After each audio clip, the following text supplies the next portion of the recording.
ఈ విధంగా జనమేజయ మహారాజు చేస్తున్న సర్పయాగంలో ఋత్విక్కులు మంత్రాలు చదువుతూ ఉంటే పాముల గుంపులు గుంపులు వచ్చి యజ్ఞగుండంలో పడి భస్మమైపోతూ ఉంటే తక్షకుడతి భీతుండై ఆ క్షణమున నరిగే సురగణాధిప నన్ను రక్షింపుమ రక్షింపుమ రక్షింపుమ అనుచు అప్పురందరు కడకున్. ఈ పరిస్థితి చూసి భయపడిన తక్షకుడు తన స్నేహితుడైన ఇంద్రుడి వద్దకు వెళ్ళి రక్షించమని వేడుకున్నాడు. ఇంద్రుడికి బ్రహ్మ యొక్క ఆలోచన తెలుసు.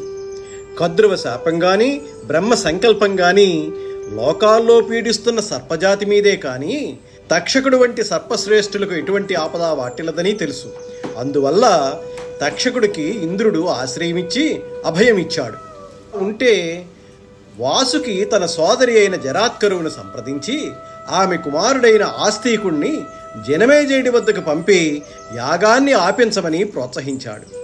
అన్నగారి మాట మన్నించి జరాత్కరువు కుమారుడైన ఆస్తికుణ్ణి జనమేజయుడి వద్దకు పంపి సర్పయాగాన్ని ఆపించి మేనమామకు ప్రీతి కలిగించమని కోరింది. తల్లి మాటలను మన్నించిన ఆస్తికుడు, అమ్మా, ఇంతవరకు అగ్నికి ఆహుతి మరణించిన కద్రువ సంతానాన్ని గురించి విచారించకు, ఇక ముందు సర్పజాతి నశించకుండా ఉండేటట్లుగా నేను చేస్తాను అని సర్పయాగాన్ని మాన్పిస్తానని తల్లికి వాగ్దానం చేసి అని ఆస్తికుండు వాసుకి ప్రముఖులను ఆశ్వాసించి సకల వేదాంగపారగులైన విప్రవరులతో జనమేజయ సర్పసత్ర సదనమ్మున కుంజనుదించి స్వదేహ కాంతి సభాంతరం బెల్ల వెలింగుచుండ స్వస్తివచన పూర్వకంబుగా ఇట్లని స్తుతించే. ఆస్తికుడు వాసుకి మొదలైన నాగరాజులను ఓదార్చి 4 వేదాలలోనూ 6 వేదాంగాలలోనూ నిష్ణాతులైన బ్రాహ్మణ శ్రేష్ఠులతో జనమేజయుడు చేసే సర్పయాగశాలకు వచ్చి తన శరీర కాంతి సభామధ్యమంతా ప్రకాశిస్తుండగా మంగళవార్పూర్వకంగా జనమేజయుడిని ఈ విధంగా కీర్తించాడు. రజనీనాథ కులైక భూషణుడవై రాజర్షివై ధారుణీ ప్రజనెల్లన్ దయతోడ ధర్మచరితన్ పాలించుచున్ తొంటి ధర్మజు నాబాగు భగీరథున్ దశరథున్ మాంధాతృ రామున్ రఘున్ విజయున్ పోలితి సద్గుణంబుల జగద్విఖ్యాత పారీక్షిత.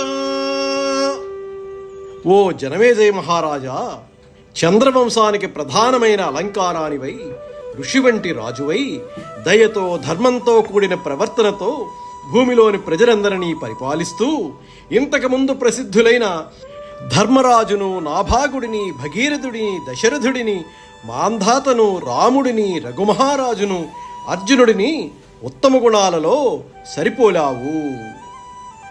ఓ రాజా, ప్రజలు కోరే కోరికలన్నీ తీర్చేవాడవు, పాండవుల వంశాన్ని ప్రకాశింపచేసేవాడవు, రాజ్యలక్ష్మిని స్థిరంగా నిలుపుకొని రాజ్యపాలన చేస్తున్నవాడవు, యజ్ఞయాగాది క్రతువులు చేయడంలో కుతూహలం గలవాడవు, బ్రాహ్మణులందరికీ భూరిదక్షిణలు ఇచ్చి సంతోషపెడుతూ ఉంటావు.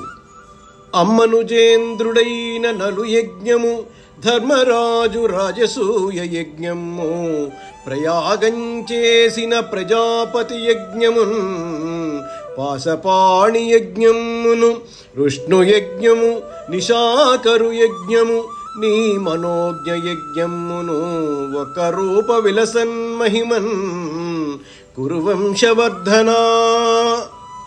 కౌరవ వంశాన్ని వృద్ధి చేసే ఓ జనమేజయ మహారాజా, ప్రసిద్ధి చెందిన నలమహారాజు చేసిన యాగం, ధర్మరాజు చేసిన రాజసూయ యజ్ఞం, బ్రహ్మదేవుడు ప్రయాగలో చేసిన యజ్ఞం, వరుణుడి యజ్ఞం, కృష్ణుడి యజ్ఞం, చంద్రుడి యజ్ఞం మనోహరమైన నీ యజ్ఞంతో సమానమైనవే సుమా.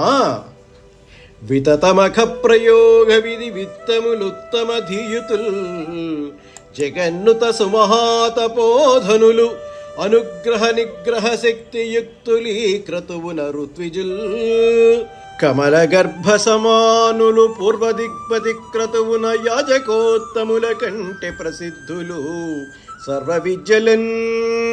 రాజా, నువ్వు చేస్తున్న ఈ యజ్ఞంలోని ఋత్విక్కులు యజ్ఞాచరణ విధానాలన్నీ బాగా ఎరిగినవారు, బుద్ధిమంతులు, తపోధనులు, అనుగ్రహించడంలోనూ నిగ్రహించడంలోనూ సమర్థులు, బ్రహ్మతో సమానమైన వారు, తూర్పు దిక్కును ఏలే ఇంద్రుడి యజ్ఞంలోని ఉత్తమ ఋత్విజుల కంటే ప్రసిద్ధిని పొందినవారు.